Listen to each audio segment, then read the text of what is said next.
Alors, à la capsule précédente, on a défini et puis on a vu comment calculer l'intégrale curviligne d'une forme dans Rn sur une courbe donnée dans Rn.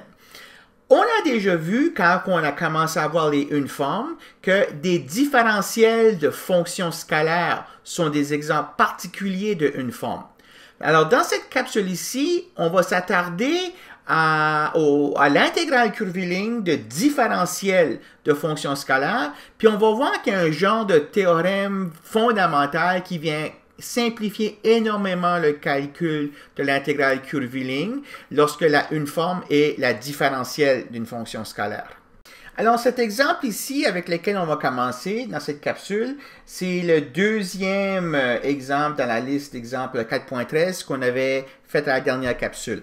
Alors, je vais faire un autre calcul d'intégrale curviligne d'une uniforme, mais cette fois-ci, la uniforme elle va être bien particulière. La uniforme, ça va être la différentielle d'une fonction f scalaire. Donc, je prends la fonction ici, par exemple, là, f de xy égale à x fois y carré, et puis je calcule la différentielle, c'est-à-dire dérivée de f par rapport à x fois dx, plus dérivée de f par rapport à y fois dy. Et puis, je vais vouloir calculer l'intégrale curviligne de cette uniforme-là sur la courbe C, où, bon, dans la partie A, la courbe C, c'est un demi-cercle qui va de 1, 0 à moins 1, 0, que je vais paramétrer avec cos t sin t pour t entre 0 et pi. Et puis l'autre, ça va être un segment de droite qui va aussi de 1, 0 à moins 1, 0. Puis je vais le paramétrer de la manière suivante. Okay? Donc la coordonnée y, elle va être constamment 0. Puis la coordonnée x, elle va commencer à t égale à 0 à 1. Puis à t égale à 2, elle va être égale à moins 1. Donc ce que je vais souligner ici, c'est que ce sont deux courbes différentes, mais le point initial et le point final sont les mêmes.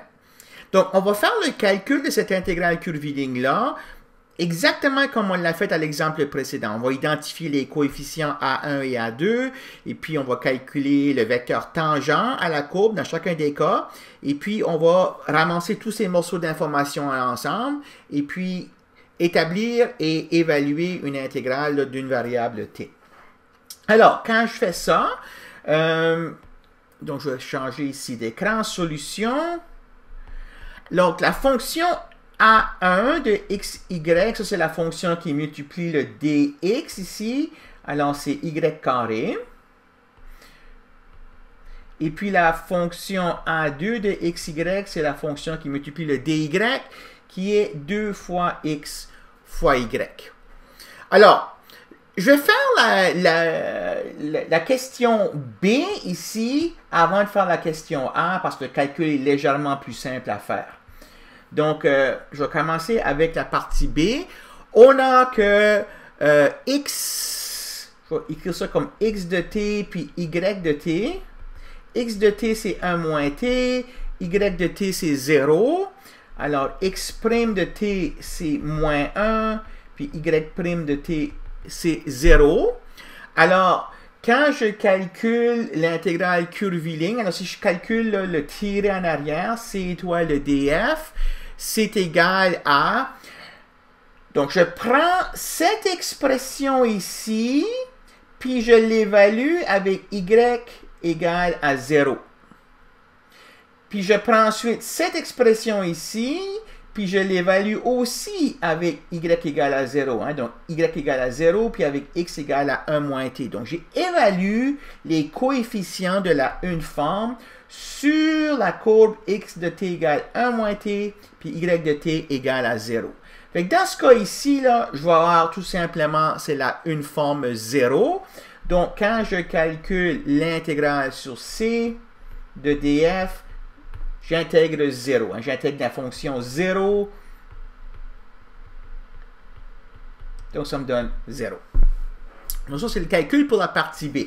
Donc, l'intégrale curviligne de cette uniforme ici sur ce segment de droite ici, ça vaut 0. D'autre part, maintenant, on va faire A. Donc, pour la partie A, on a que le x de t égale cos t le y de t égale sin t. Je vais avoir besoin de x'. X' c'est moins sin. Puis y', c'est égal à cos t. OK, ça fait que là, je vais mettre tous les morceaux ensemble pour avoir le tir en arrière. Alors, C étoile df, c'est donc égal à... Alors, j'ai besoin d'évaluer le y carré ici pour y égale sin de t. Alors, je vais avoir sin carré de t, que maintenant je multiplie par x' de t, qui est moins sin t, plus 2 fois xy avec x égale à ça, puis y égale à ça, donc 2 sin t cos t, fois y' de t fois cos t. Fois cos t. OK, alors, je vais avoir, si je simplifie tout ça, là, je vais avoir moins sin cube de t plus 2 sin t cos carré t. Je peux factoriser un sinus de t. Et puis l'autre facteur, ça va être 2 cos carré t moins sin carré t. OK? Donc, ce que je vais intégrer maintenant c'est l'intégrale de 0 à pi. Je m'excuse, ici, je viens de me rendre compte, j'avais mis pi comme borne d'intégration. Ici, c'est pas pi, c'est 2. Hein? C'est pas d'importance, la réponse est 0, mais c'est ici, c'est pi. Donc, sin t fois 2 cos carré t moins sin carré t. Alors, il y aurait peut-être d'autres simplifications trigonométriques ici à faire. Là. Entre autres, je pourrais prendre le sin carré t que j'ai ici, puis le remplacer par 1 moins cos carré t. Et puis, ensuite, utiliser une substitution. Donc, je vais faire ça. Je vais écrire ça comme l'intégrale de 0 à pi de sin t. Et puis, je vais avoir 3 cos carré t moins 1. Donc, ça me permet d'intégrer le premier terme avec une substitution. Pose u égale à cos t, puis du c'est sin t à constante multiple près. Puis le sin t fois 1, ça aussi c'est une intégrale facile. Alors, si vous faites tout ça, là, vous allez avoir également 0 ici. Donc, je vous laisse le soin de vérifier le calcul. J'ai sauté, j'étais assez rapidement dans cette partie ici, là, parce que c'est un problème de première année. Alors, je m'attends que vous soyez capable de faire ça. Donc, on remarque qu'on a la même réponse là, dans les deux cas. Alors, est-ce que c'est un accident qu'on a la même réponse dans les deux cas? Et puis, bon, ben, c'est non. Et puis, voici le pourquoi que c'est non. Donc, on va définir 4.14 soit A dans Rn ouvert et oméga une forme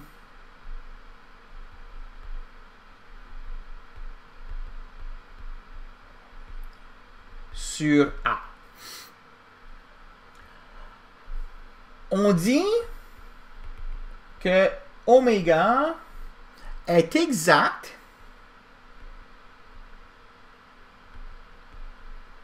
si il existe une fonction scalaire f qui va de A dans R, telle que oméga, c'est la différentielle de f. Okay, donc, c'est ce qu'on avait ici, le A et R n au complet, mais une forme oméga, c'était la différentielle de cette fonction scalaire ici. Fait que quand une forme est une différentielle d'une fonction scalaire, on l'appelle exacte. Okay? Donc, une forme exacte, c'est une forme oméga pour laquelle il existe une fonction scalaire f minuscule, telle que oméga égale df. Donc, pour ces genres de une forme-là, on a ce qu'on appelle le théorème fondamental de calcul pour les une forme exacte. Donc, théorème fondamental du calcul pour une forme exacte. OK? Et il dit la chose suivante. Alors, soit oméga, une forme exacte,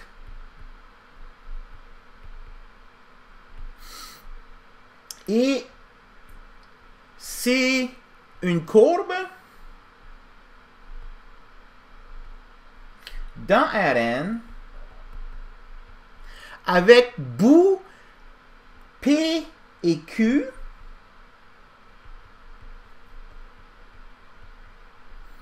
et dirigé de P vers Q.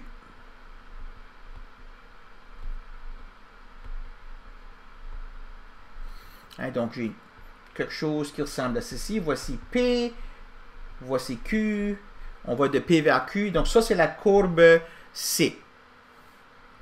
Donc, on a dans l'hypothèse que oméga est une forme exacte. Ça veut dire qu'il existe une fonction scalaire telle que oméga est la différentielle de f. Alors, la conclusion du théorème, c'est que l'intégrale curviligne de oméga, c'est-à-dire l'intégrale curviligne de la différentielle de f, c'est la valeur de la fonction scalaire f au point final moins la valeur de la fonction scalaire f au point initial. OK? Donc, vous voyez pourquoi j'appelle ça un genre de théorème fondamental. F minuscule ici, vous pouvez l'avoir comme une genre de primitive, entre guillemets, pour une forme oméga. Et puis, on évalue la primitive aux deux points, point initial et point final de la courbe. Alors, ça veut dire ça que si j'avais un autre courbe qui allait de P vers Q, l'intégrale sur C tilde serait aussi la même valeur que l'intégrale sur C. Alors, tout ce qui est important, c'est le point final puis le point initial. Pas comment on se rend de P vers Q. OK? Parce que tout ce qu'il fait intervenir ici, là, c'est la valeur de la primitive à Q moins la valeur de la primitive à P. En particulier, si les deux bouts sont les mêmes, c'est-à-dire si j'ai une courbe qui est fermée, que P égale à Q, bien ça va être 0. Donc, en particulier,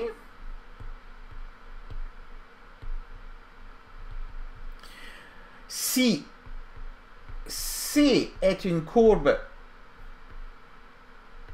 fermée, c'est-à-dire, par ça je veux dire, c'est-à-dire que le point initial est le même que le point final. Alors, dans ce cas ici, on a que l'intégrale sur C de df sera égale à 0. Puis d'habitude, une intégrale curviligne, lorsque la courbe est fermée, vous allez voir dans les textes, on met un petit cercle ici dans le signe d'intégrale pour indiquer que la courbe C est fermée. Fait qu'il n'y a pas rien de différent à faire dans le calcul, autre que remarquer que la courbe C là, est fermée comme telle. OK? Alors, on va en fait démontrer ceci. C'est facile à démontrer. Puis ça sert du théorème fondamental, effectivement, qu'on voit en première année. Donc, démonstration. Donc, on va choisir une paramétrisation quelconque de la courbe. Donc, un chemin qui paramétrise C. Bon, bien sûr, dans ce cas-ci, on va voir que le point initial, P, c'est C de A, et puis le point final, c'est C de B. Alors, je sais que dans ce cas ici, Donc, l'intégrale sur C de oméga, c'est-à-dire l'intégrale sur C de df, c'est l'intégrale sur le segment AB du tiré en arrière de df.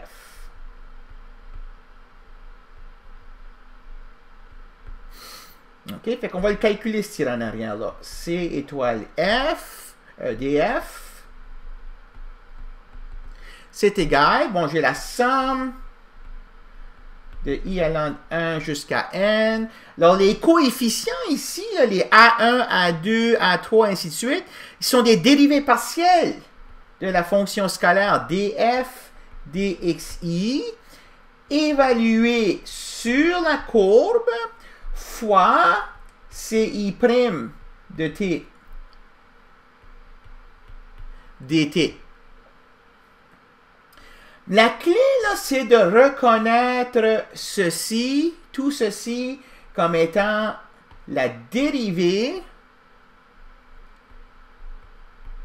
de f de ct par rapport à t. Donc, si j'appliquais la règle de dérivée en chaîne qu'on a déjà vue antérieurement sur ceci, OK, on aurait la dérivée de f qui est un gradient, produit scalaire avec C'. Puis ça, c'est exactement ce qu'on a ici. OK, donc c'est très important.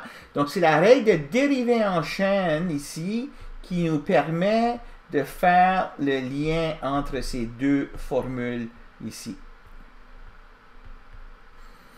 Alors, quand j'intègre oméga sur C, c'est-à-dire j'intègre sur C df, j'intègre donc de A à B la dérivée de f de C de t. Puis je sais, à partir du théorème fondamental du calcul différentiel qu'on voit en première année, quand j'ai un problème comme ceci à calculer, mais c'est ça la primitive ici. OK, donc je vais prendre ça comme primitive. Donc j'ai donc f de c de t, primitive, que je vais évaluer en a et b. C'est-à-dire j'ai f de c de b moins f de c de a. Mais c de b, on a dit que c'était q, et puis c de a, on a vu que c'était p. Donc ça, c'est la formule qu'on devait établir dans le théorème ici, qu'on vient juste de faire. Donc, ça termine la démonstration du théorème.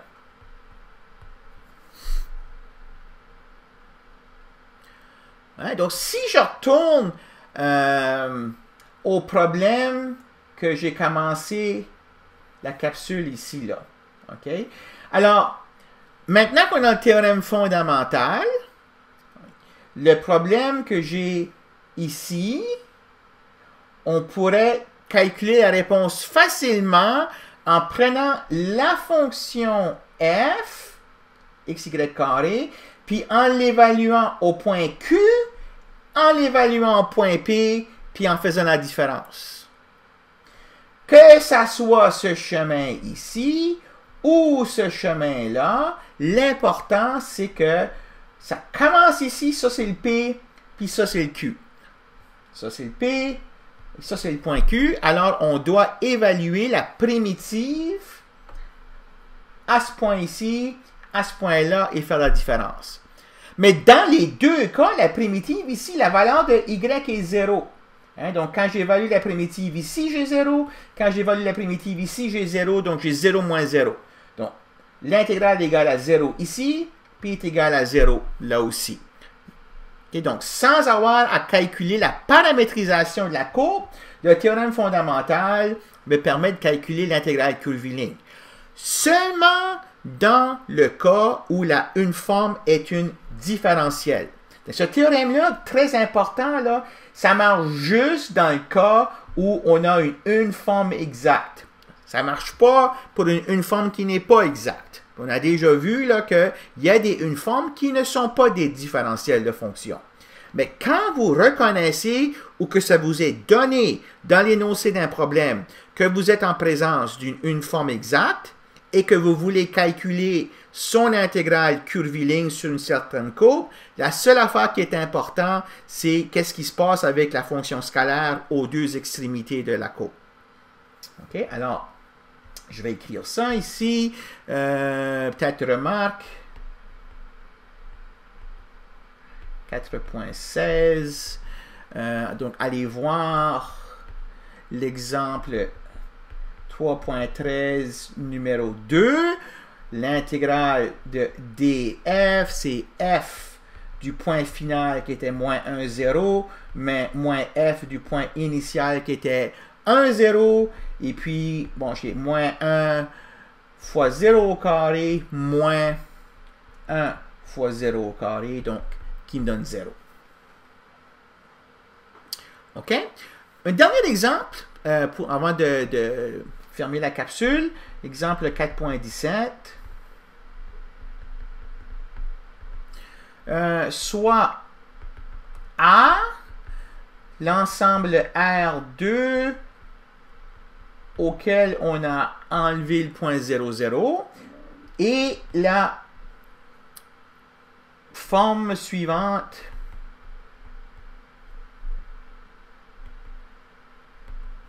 sur A. Donc j'ai oméga de xy égale à moins y sur x au carré plus y carré dx plus x sur x carré plus y carré dy. Montrer que oméga n'est pas exact sur A en intégrant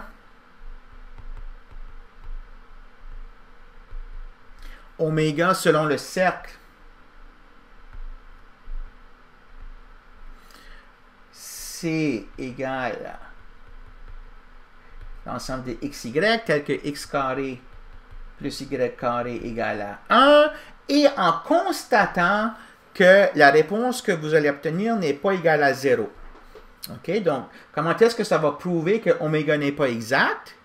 Parce que le théorème qu'on a ici nous dit que si elle avait été exacte, parce que la courbe est fermée, le résultat devrait être 0. Donc, si on calcule l'intégrale de cette forme ici, de la manière directe, puis on constate que la réponse, c'est pas 0, c'est impossible que une forme-là soit exacte. OK, alors, on va faire le calcul. On va paramétrer la courbe C.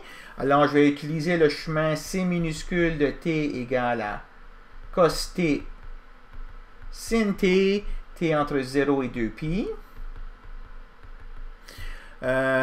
Sa dérivée, c'est prime de t, alors c'est moins sin t cos t. Et puis, quand je calcule son tiré en arrière, ce que j'obtiens, c'est...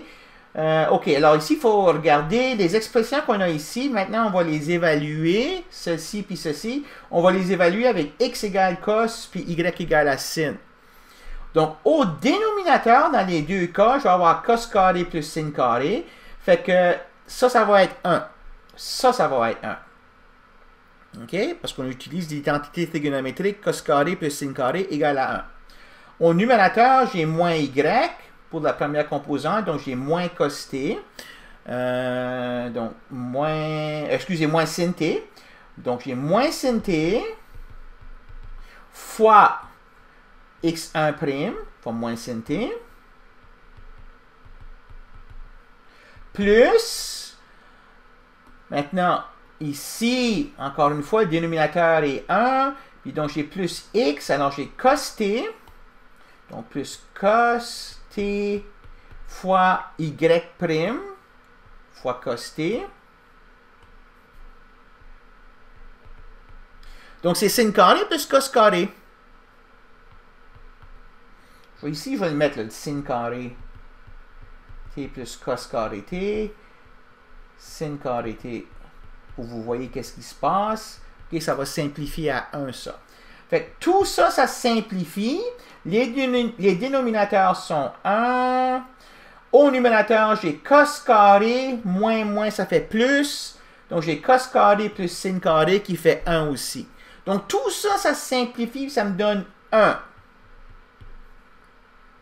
Donc, l'intégrale curviligne sur C de oméga, c'est l'intégrale de 0 à 2pi de 1 dt, c'est-à-dire c'est 2pi. Puis 2pi, ben, c'est pas égal à 0. Alors, par le théorème 4.15, oméga n'est pas exact.